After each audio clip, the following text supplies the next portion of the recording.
नमस्कार। सबको जय श्री राधे राधे। आज हम यह वीडियो लेकर आए हैं। बहुत लोगों के मन में यह भ्रम होता है कि गया श्राद्ध कौन करे।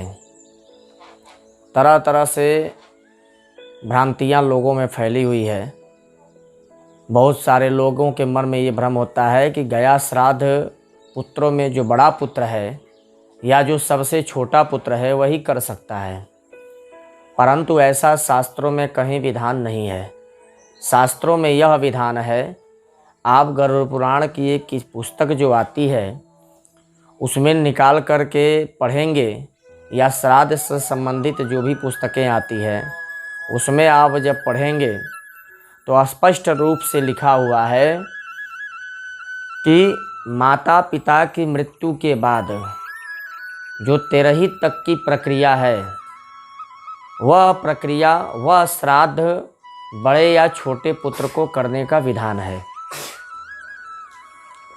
परंतु इसके अलावा जो वार्षिक श्राद्ध होते हैं या गया श्राद्ध होते हैं, वह अगर माता पिता के 4 पुत्र हैं, 2 पुत्र हैं, 3 पुत्र हैं, तो उन सभी पुत्रों में से कोई भी पुत्र यह प्रक्रिया को कर सकता है। चाहे वो गया श्राद्ध से संबंधित प्रक्रिया हो, चाहे वर्ष में जो वार्षिक पिंड दिए जाते हैं वो प्रक्रिया हो, या दान पुण्य की प्रक्रिया हो, वो सारी प्रक्रियाएं बड़ा पुत्र, छोटा पुत्र, बीच वाला पुत्र या कोई भी पुत्र कर सकता है। ये शास्त्रों में वर्णन है। गया श्राद्ध के अंतर्गत शास्त्रों में ये भी उल्लेख मिल रहा है कि कोई भी व्यक्ति जिसके पुत्र न हो उस परिस्थिति में उसका गया श्राद्ध कौन करे। तो शास्त्रों में आया है कि जब कोई पुत्र किसी का न हो तो उसकी क्रिया का लोप नहीं होना चाहिए। उसकी प्रत्येक क्रिया ढंग से होनी चाहिए। अगर पुत्र नहीं है तो पुत्र के अभाव में भाई का पुत्र हो वो करे, भाई करे। भाई भी नहीं है, भाई का पुत्र भी नहीं है, उस प्रक्रिया में आपके कोई रिश्तेदार हो वह करे, या रिश्तेदार भी नहीं है तो आपका कोई सेवक हो वो करे, पुरोहित हो वो करे, गांव का, क्षेत्र का दोस्त मित्र हो वो करे।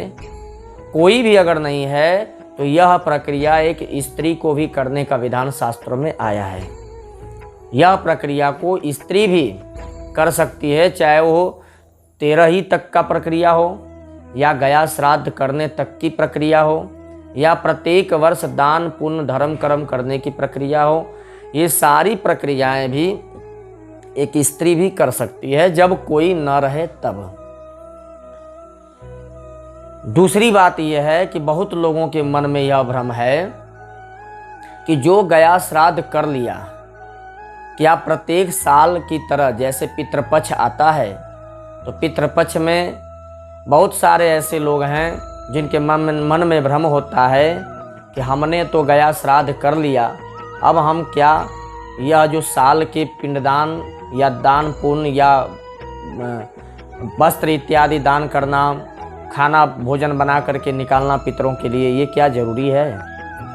तो शास्त्रों में इसका भी उल्लेख मिल रहा है कि आप गया श्राद्ध करने के बाद भी यह प्रक्रिया को लगातार करते रहें। गया श्राद्ध कर लेने के बाद इस प्रक्रिया को बंद करने का कोई शास्त्र में विधान नहीं है,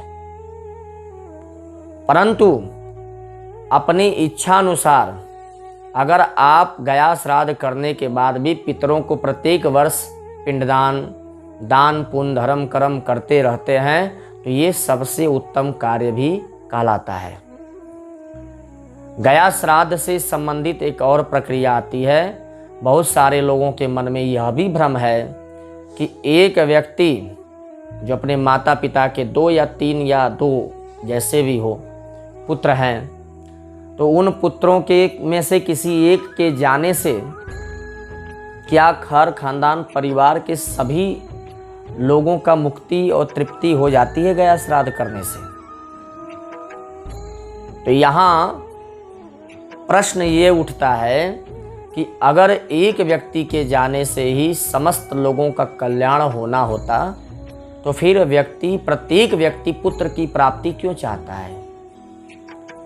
इसलिए शास्त्रों में उल्लेख मिलता है कि एक पिता के अगर 2 या 3 संतान हैं, 4 संतान हैं, तो उन 4 या 3 या 2 संतानों में से कोई एक भी गया श्राद्ध चला जाता है, गया श्राद्ध कर लेता है, तो अपने माता पिता और अन्य जो शास्त्रों में पीढ़ियों का वर्णन है कि पिता पितामह प्रपितामह उनकी पत्नियाँ, मातामह प्रमातामह, नाना के पिता उनके पिता उनकी पत्नियाँ, ये इतने लोगों की मुक्ति गया श्राद्ध करने से हो जाती है।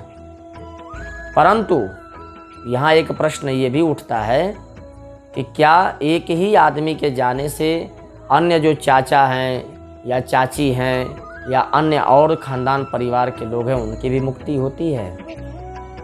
तो शास्त्रों में आया है कि अगर उनका कोई पुत्र नहीं है, उनकी धन संपत्ति आप लिए हैं, या पुत्र है और वह पुत्र नालायक हो गया, वो अपने पितरों से कोई मतलब नहीं रखता, तो उस प्रक्रिया में आप अगर जा करके उसके निमित्त भी गया में पिंडदान करते हैं तो उसकी भी सद्गति हो जाती है।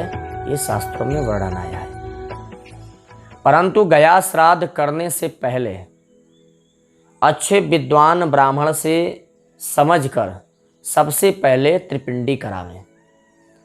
त्रिपिंडी कराने के बाद ही आप गया श्राद्ध करें, क्योंकि त्रिपिंडी कराना अति आवश्यक कार्य शास्त्रों में समझा जाता है। त्रिपिंडी कराने से हमारे जो पितृ हैं, जो सात्विक राजस तामसी प्रेत हैं, वह सभी प्रेत एक सात्विक रूप में हो करके हमारे साथ गया श्राद्ध जब हम चलते हैं करने, तो वहाँ यह सात्विक रूप में हो करके हमारे साथ बहुत अच्छे तरीके से गया में जाकर पिंडदान को ग्रहण करते हैं। इसलिए अनेकों भ्रांतियों में आप न पड़ें और इस पद्धति के अनुसार विद्वान ब्राह्मणों के संपर्क में रह करके ही इन पूरी प्रक्रियाओं को आप पूर्ण करें। जय श्री कृष्ण, जय श्री राधे राधे।